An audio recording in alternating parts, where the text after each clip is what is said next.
હવે વાત કરીશું સુરતની। સુરતમાં પૂરની સ્થિતિ વચ્ચે દેલાડવા ગામમાં એક ખાનગી સ્કૂલ દ્વારા મુખ્ય ખાડી પર જ પાકું કન્સ્ટ્રક્શન કરી દેવાયું હોવાનું સામે આવ્યું છે।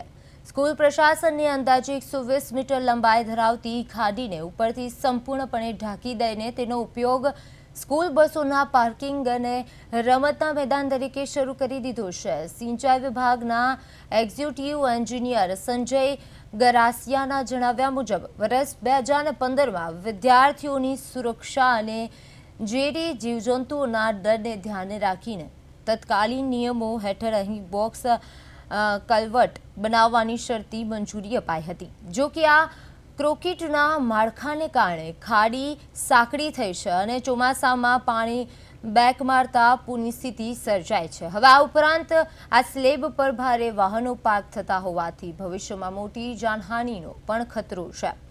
પૂરના પાણી ભરાવાની ફરિયાદ બાદ ડેપ્યુટી એક્ઝિક્યુટિવ એન્જિનિયરે સ્થળ મુલાકાત લીધી અને જ્યારે બીજી તરફ માત્ર ફેન્સિંગ બદલાવાને બદલે આખી ખાડી બ્લોક કરવાની મંજૂરી આપનારા સિંચાઈ વિભાગ અને સુડા સામે પણ હવે સવાલો ઊભા થયા છે।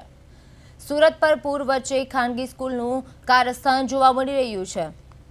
જ્યારે મુખ્ય ખાડી પર જ કન્સ્ટ્રક્શન છે પાકું કરવામાં આવ્યું હતું અને ખાડી ઢાંકીને બસ પાર્કિંગ અને મેદાન બનાવાયું છે।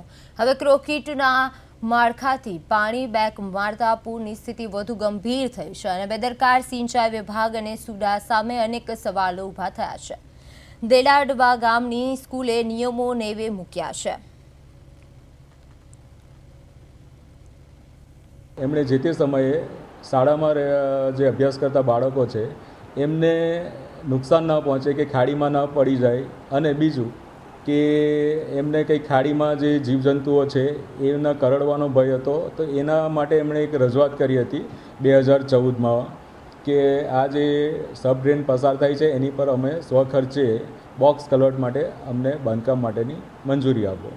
જે તે નિયમ અનુસાર સરકારશ્રીના પ્રવર્તમાન નિયમ અનુસાર તે વખતે અત્રેથી અધિક્ષક ઇજનેરશ્રી સુરત સિંચાઈ વર્તુળમાં દરખાસ્ત રજૂ કરવામાં આવી હતી અને સુરત સિંચાઈ વર્તુળમાંથી સરકારના તે સમયના પ્રવર્તમાન નિયમોને ટાંકીને શરતી મંજૂરી આપવામાં આવી હતી અને એમાં જણાવવામાં આવ્યું હતું કે આ પાણીનો પ્રવાહ અવરોધાય નહીં એ રીતે સ્વખર્ચે